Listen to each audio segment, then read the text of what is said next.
आज हम लोग पढ़ेंगे मैट्रिक्स के बारे में। मैट्रिक्स होता क्या है, मैट्रिक्स परिभाषित कैसे करते हैं और मैट्रिक्स के कितने प्रकार होते हैं। ठीक है, मैट्रिक्स के ऊपर बहुत सवाल आपके एग्जाम में पूछे जाते हैं। इन सब चीज़ों के बारे में आज हम लोग चर्चा करते हैं। पहला चीज़ ये है कि मैट्रिक्स की अगर परिभाषा की बात करें तो आप कह सकते हैं कि मैट्रिक्स मैट्रिक्स की परिभाषा की बात करेंगे तो आप कहेंगे एक आयताकार बॉक्स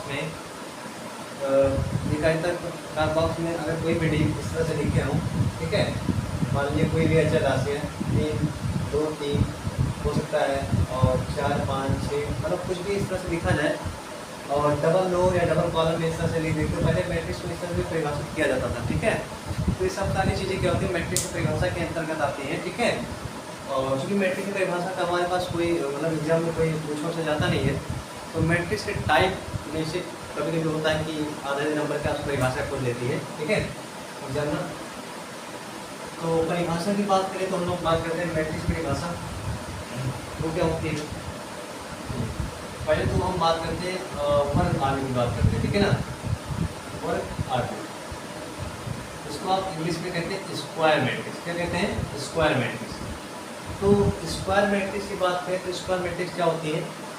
ऐसा अवयव, ठीक है, ऐसा अवयव जिसमें रो और कॉलम आपस में क्या होते हैं? बराबर होते हैं, तो ऐसा अवयव क्या होता है? स्क्वायर मैट्रिक्स कहलाता है। ठीक है, यानी कि ऐसा अवयव आप कह सकते हैं कि मान लीजिए हम बात करें एक राउंड लिख दिया मैंने 5 4 3 2 1 7 8 9 5, ठीक है, या मैंने लिख दिया ए बराबर लिख दिया 5 4 3 2, तो ये भी स्क्वायर मैट्रिक्स है, ये भी स्क्वायर मैट्रिक्स। क्यों? क्योंकि मैंने आपसे भी थोड़ा देर पहले कहा कि ऐसा अवयव जिसमें रो और कॉलम आपस में क्या हो? बराबर हो, तो ऐसा अवयव क्या कहलाता है? स्क्वायर मैट्रिक्स कहलाता है। ठीक है, यानी कि आपसे अगर कोई कहे कि स्क्वायर मैट्रिक्स क्या होता है तो आप कहेंगे ऐसा अवयव जिसमें रो और कॉलम आपस में बराबर हों, तो ऐसा अवयव क्या होता है? स्क्वायर मैट्रिक्स कहलाता है। ठीक है, तो स्क्वायर मैट्रिक्स की बात हो गई। अब मैंने कहा रो और कॉलम क्या होते हैं ये भी जान लीजिए। जो ये ऊर्ध्वाधर लाइन है इसको आप कॉलम कह सकते हैं, पहला कॉलम, दूसरा कॉलम और तीसरा कॉलम। ठीक है, इसको आप पंक्ति या रो कह सकते हैं, पहली पंक्ति, दूसरी पंक्ति और तीसरी पंक्ति। ठीक है ना, तो आप इसको भी जान लीजिए रो और कॉलम किसे कहते हैं। ये आपके क्या है? R1 हो गए, ये आपके R2 हो गए, इसमें 2 रो हो गई। कॉलम की बात करें तो 1 कॉलम, 2 कॉलम और 3 कॉलम। ठीक है ना, इस तरह से आप चीज़ों को पढ़ सकते हैं रो और कॉलम के बारे में। ठीक है, तो आपसे अगर कोई कहे वर्ग आर्मी क्या होता है तो आप कहेंगे ऐसा आप इसमें रो और कॉलम आपस में बराबर होते हैं, तो ऐसा आप स्क्वायर मैट्रिक्स कहलाता है। ठीक है, अब बात आती है कि वर्ग आर्मी के बाद में क्या होता है कि मान लीजिए आपसे कोई कह दे पंक्ति अवयव या रो अवयव के बारे में। ठीक है, तो पंक्ति अवयव या आपसे कोई कह दे रो अवयव, ये रो मैट्रिक्स, तो आप कह सकते हैं कि मान लीजिए मैं एग्जाम्पल के तौर पर मैं 5 4 3 अगर मैंने ऐसा लिख दिया तो ये क्या कहलाएगा? पंक्ति अवयव। ठीक है, क्यों पंक्ति अवयव कहलाएगा? नाम से जैसा कि इसमें रो मैट्रिक्स जो चीज़ें क्या हो रो में लिखी हो। ठीक है, तो कह सकते हैं कि ऐसा अवयव जिसमें पंक्तियों की संख्या, पंक्ति की संख्या या पंक्ति की संख्या कह सकते हैं, पंक्ति की संख्या स्तंभों की संख्या से, स्तंभों की संख्या से, ठीक है, ऐसा इसमें पंक्ति की संख्या स्तंभों की संख्या से क्या है? कम है, कम है, तो ऐसा अवयव क्या कहलाएगा? रो मैट्रिक्स, यानी कि आप कह सकते हैं पंक्ति अवयव कहलाएगा। ठीक है, ओके, देख सकते हैं 1 कॉलम 2 कॉलम 3, इसमें कॉलम क्या है? अधिक है, और जबकि रो क्या है? एक ही है, तो ये क्या कहलाएंगे? रो मैट्रिक्स कहलाएंगे। ठीक है ना, तो आप वर्ग अवयव एक बार देख लीजिए, आप पंक्ति अवयव देखेंगे और इस तरह से आपके पास स्तंभ अवयव आएगा। ठीक है, तो अगला आएगा स्तंभ अवयव। इसमें क्या होता है, मान लीजिए एग्जाम्पल की बात करें, कोई चीज़ मैंने लिया 5 4 3 ऐसे लिख दो, ठीक है। तो आप इसको परिभाषा क्या लिखेंगे, ऐसा आर्ग्यू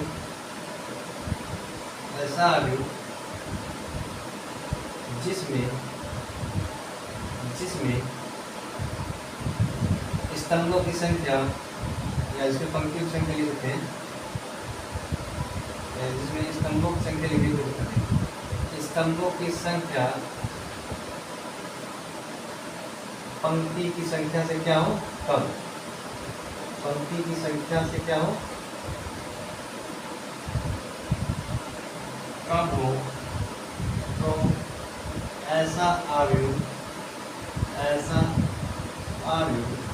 क्या कहलाएगा, स्तंभ आर्ग्यू कहलाएगा, ठीक है। तो ऐसा आर्ग्यू क्या कहलाएगा, स्तंभ आर्ग्यू कहलाएगा। एग्जाम्पल के तौर पे आप इसको लिख सकते हो, ठीक। अब आता है इसके बाद में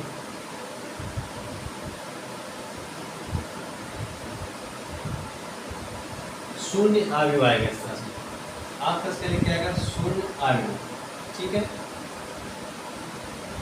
शून्य आर्ग्यू, या आप इसको नल मैट्रिक्स भी कह सकते हैं, ठीक है।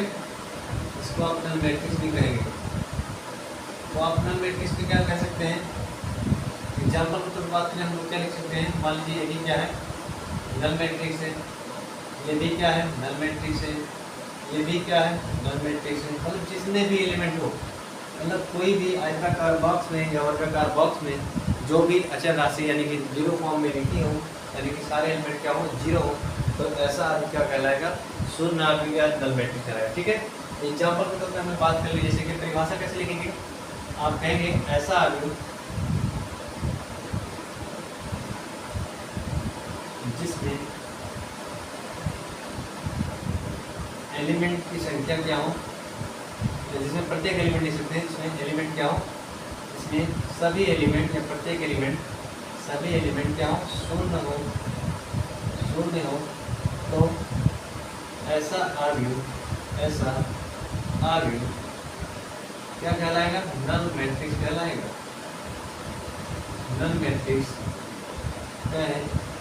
कहलाएगा, ठीक। अब बात आती है कि हमने शून्य आर्ग्यू में देख लिया, अगला परिभाषा क्या हो सकता है, पेपर में आ सकता है कि आपके पास पूछ ले कि त्रिभुजीय आर्ग्यू क्या होता है, ठीक है। त्रिभुजीय आर्ग्यू क्या होता है, अगला मान लीजिए त्रिभुजीय आर्ग्यू,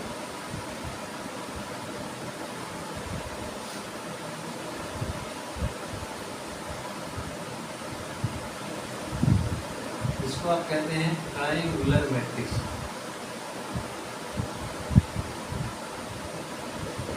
ठीक है। ट्रायंगुलर मैट्रिक्स क्या होती है, आप कहेंगे कि ऐसा आर्ग्यू, अब एग्जाम्पल में लिखा देते हैं आपको, एग्जाम्पल देखिए आप कैसे लिखेंगे एग्जाम्पल, मान लीजिए मैंने लिखे 5 4 3 0 0 ऐसे मैंने लिख दिया, ठीक है। तो सीधा सीधा परिभाषा क्या निकल के आएगी, चलिए ये मुख्य विकर्ण है, आप परिभाषा कैसे निकालेंगे, ऐसा आर्ग्यू जिसके मुख्य विकर्ण के एलिमेंट को छोड़कर अन्य सभी एलिमेंट क्या हो जीरो हो, तो ऐसा आर्ग्यू क्या होगा, त्रिभुजीय आर्ग्यू कहलाएगा, ठीक है। तो आप कह सकते हैं कि ऐसा आर्ग्यू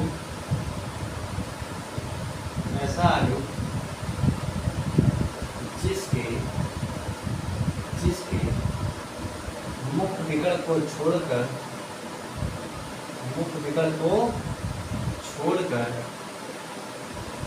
अन्य सभी एलिमेंट क्या हो शून्य हो,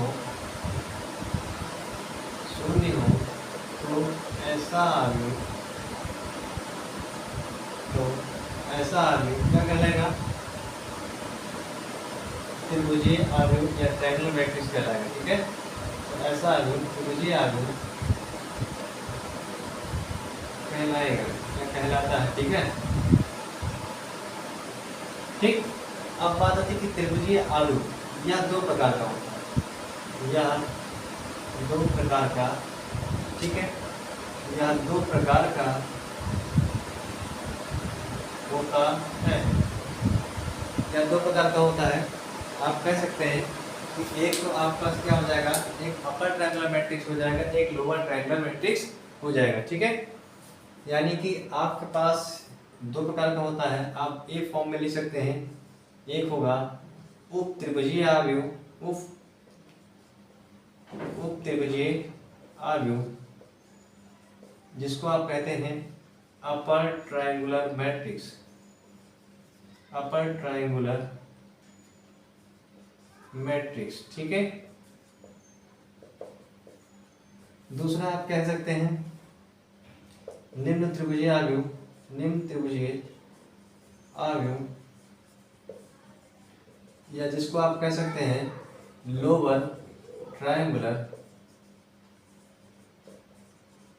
मैट्रिक्स। ठीक है, अपर ट्रायंगुलर मैट्रिक्स और लोअर ट्रायंगुलर मैट्रिक्स क्या होता है। उप त्रिभुजीय आव्यूह परिभाषा मैंने जैसे कि आपको लिखने का तरीका बता दिया।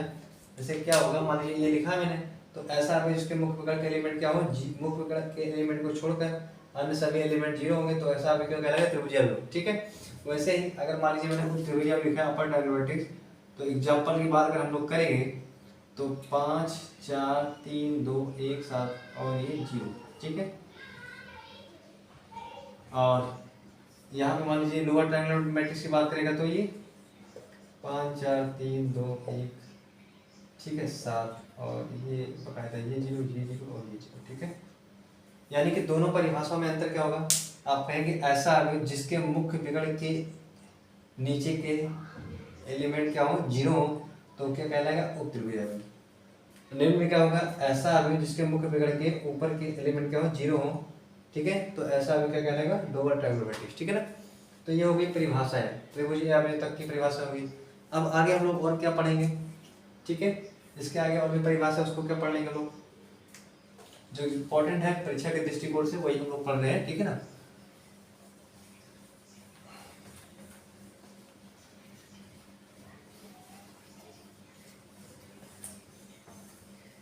अगला परिभाषा मान लीजिए क्या निकल के आ जाती है,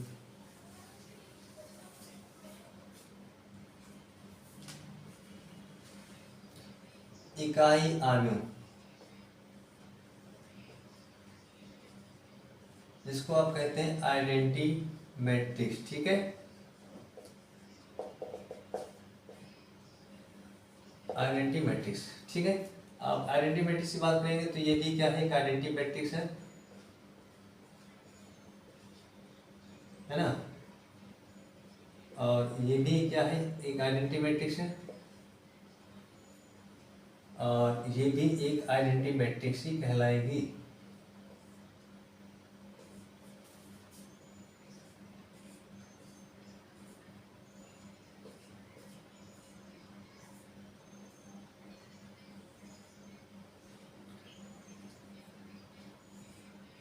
ठीक है ना, इसमें भी देख सकते हैं आप कि ये विकर्ण क्या है, एक है। ठीक है ना, अब ये भी आइडेंटिटी मैट्रिक्स कहलाएगी। तो हालांकि इसको आप इसके बारे में भी आगे चैप्टर पढ़ेंगे, इसको नॉर्मल फॉर्म में चेंज करके आपको बताएंगे हम। ठीक है, फिलहाल अभी आइडेंटिटी मैट्रिक्स की बात हो रही है, तो आइडेंटिटी मैट्रिक्स क्या होगी, ये भी एक आइडेंटिटी मैट्रिक्स ही है। तो क्या कह सकते हैं परिभाषा के रूप में, आप कह सकते हैं कि ऐसा आव्यूह जिसके मुख्य विकर्ण के एलिमेंट क्या हो, एक हो, अन्य सभी एलिमेंट क्या हो, 0 हो, तो ऐसा आव्यूह क्या कहलाएगा, आइडेंटिटी मैट्रिक्स कहलाएगा। ठीक है ना, तो लिख लेते हैं परिभाषा है, ऐसा आव्यूह जिसके मुख्य विकर्ण के एलिमेंट एक हो तथा अन्य सभी एलिमेंट क्या हो, 0 हो, तो ऐसा आव्यूह क्या कहलाएगा, इकाई आव्यूह कहलाएगा।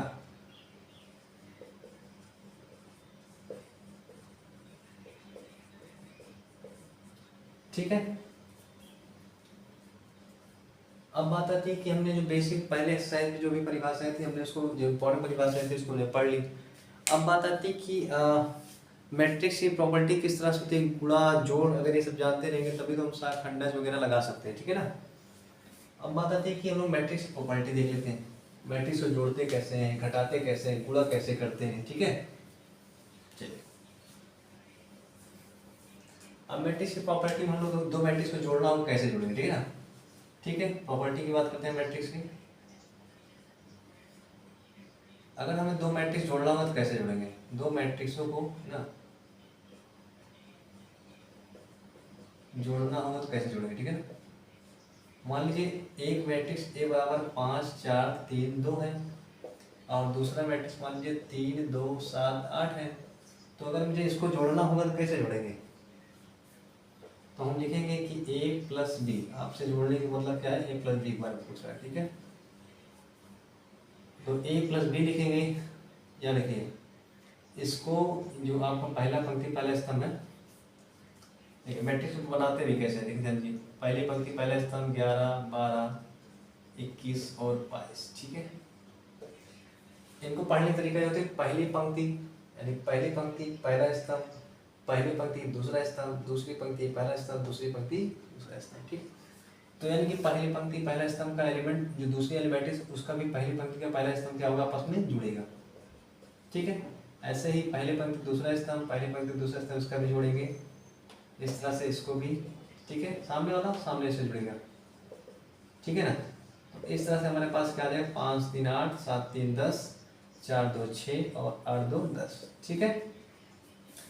अब बात आती है कभी कभी मान लीजिए हमसे एग्जाम्पल के तौर पे ये ना पूछ के इस तरह से कह दिया कि ए बराबर दिया है, तो मान लीजिए हमसे पूछ लिया दूसरा क्वेश्चन क्या पूछ लिया, मान लीजिए पूछ लिया 2a + 3b पूछ लिया, ठीक है।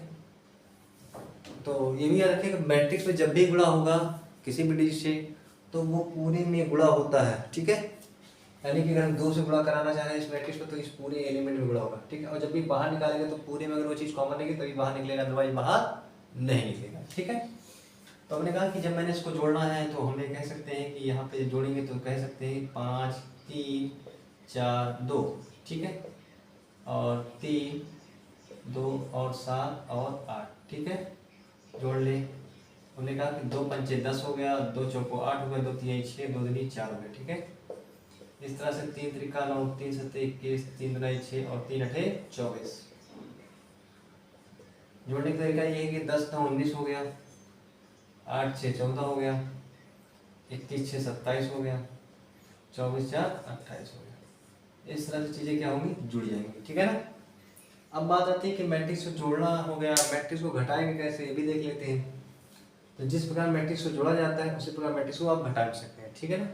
घटाना कैसे होगा, मान लीजिए मैट्रिक्स दे रखी है तो हमसे पूछ लिया मान लीजिए माइनस कीजिए, तो हम जहाँ जहाँ प्लस लगाए हैं वहाँ पे हम लोग माइनस कर देंगे, बस इतना सा काम करना है और मैट्रिक्स का हो जाएगा घटाना, ठीक है।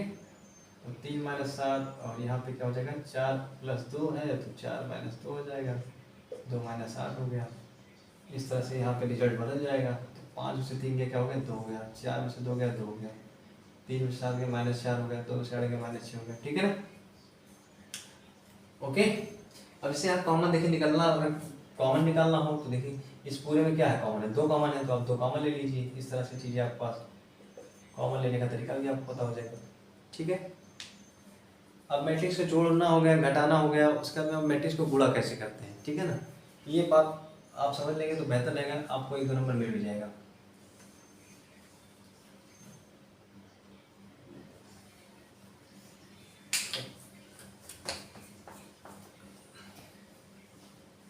ठीक है, तो बात आती है कि मैट्रिक्स को गुणा कैसे किया जा सकता है। मान लीजिए हमारे पास 5 4 3 2 लिख लिया गया, ठीक है, और बी बराबर मैंने लिख दिया, आपसे कहा 7 8 1 6, और मैं आपसे पूछूं कि ए बी बराबर क्या होगा, ठीक है। तो मैं आपसे ए बी बराबर पूछ रहा हूँ, याद रहे मैट्रिक्स का गुणा करना होगा तो याद रखें जितने कॉलम हैं पहले मैट्रिक्स में उतनी पंक्ति दूसरे मैट्रिक्स में अगर होगी तभी गुणा होगा, अदरवाइज गुणा नहीं होगा। अभी मैं आपको पॉसिबिलिटी बताता हूँ कि गुणा कब हो सकता है कब नहीं हो सकता है, ठीक है। पहले मैं आपको गुणा करके सिखा देता हूँ, देखिए पहले समझाता हूँ उस पॉसिबिलिटी के बारे में।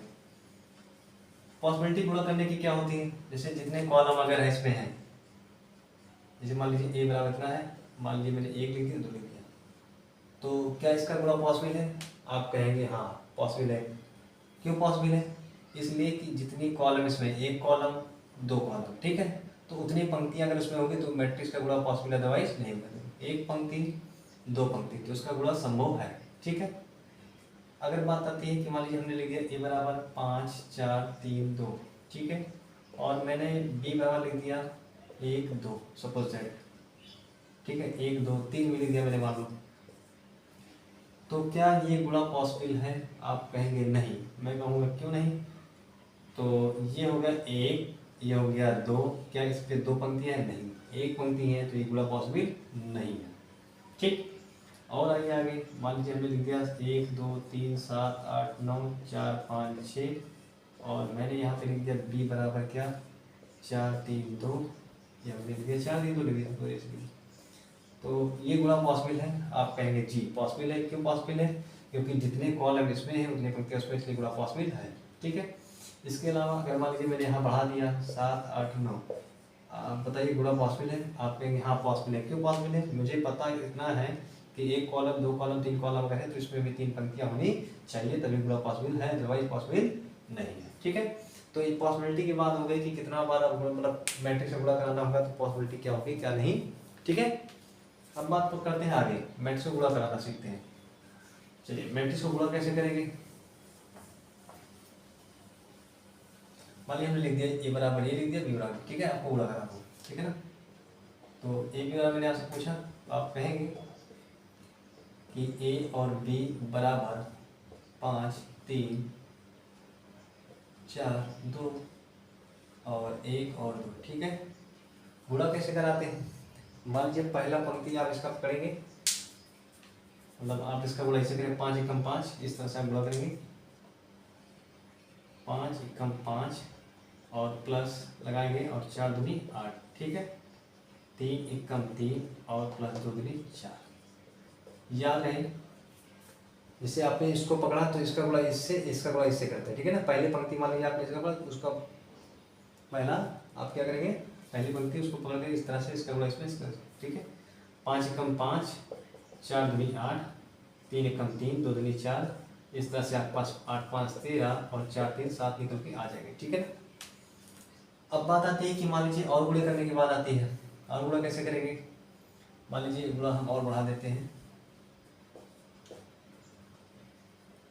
1 2 3 4, मान लीजिए इस तरह लिख दिया हमने, ठीक है। अब गुणा कैसे कराएंगे? तो गुणा कैसे होगा आप देख सकते हैं। गुणा कराने का तरीका ये है कि आप कहेंगे ए और बी आप इस तरह से लिखेंगे, 5 3 4 और 2, और यहाँ पे भी आप 1 3 लिखेंगे और 2 और 4 लिखेंगे। गुणा कैसे कराएंगे?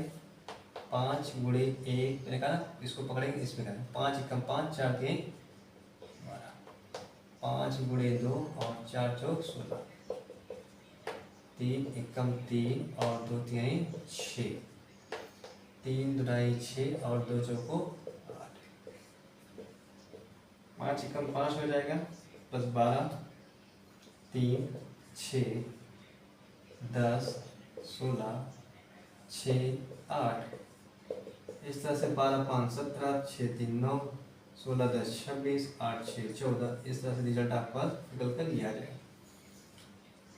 अभी तो 2x2 की बात हो गई, 3x3 का भी लेके आपको करके दिखाते हैं ताकि आपका गुणा क्लियर हो जाए, ठीक है ना।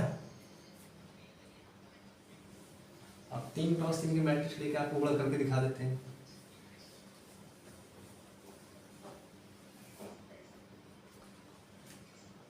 ए बराबर मान लीजिए आपके पास आ गया 5 4 3 2 1 7 1 2, कुछ नहीं ऐसा,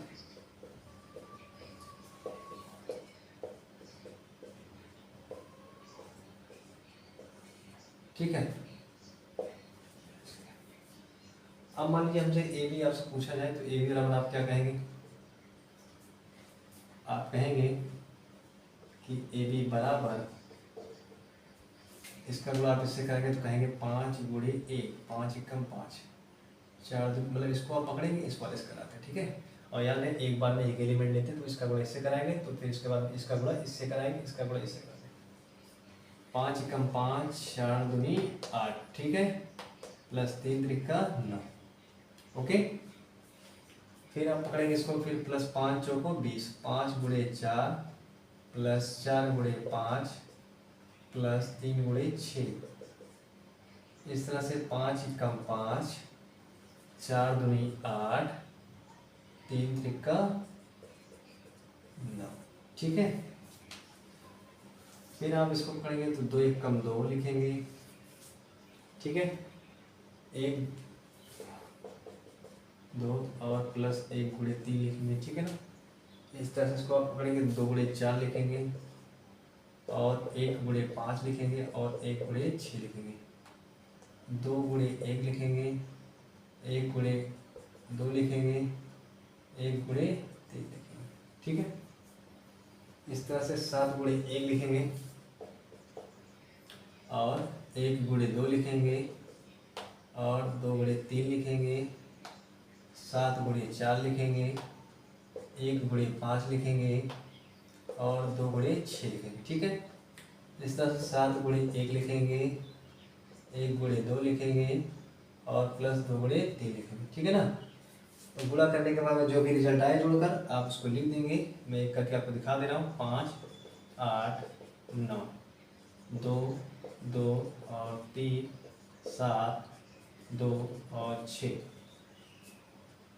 20 20 18 8 5 6 28 5 12 5 8 9, 2 2 और 3 7 2 प्लस 6। आप लिख सकते हैं 8 5 13, 13 और 9, मतलब जो भी जोड़कर आप लिख सकते हैं। इस तरह से आपके पास गुणा कराने का तरीका भी आ गया। आप तब तक इन चीज़ों की प्रैक्टिस करिए, कल आपको इनके एक्सरसाइज आपको मिल जाएंगे कि आपको क्वेश्चन किस तरह से पेपर में मिलता है। ठीक है, तब तक के लिए जय हिंद जय भारत।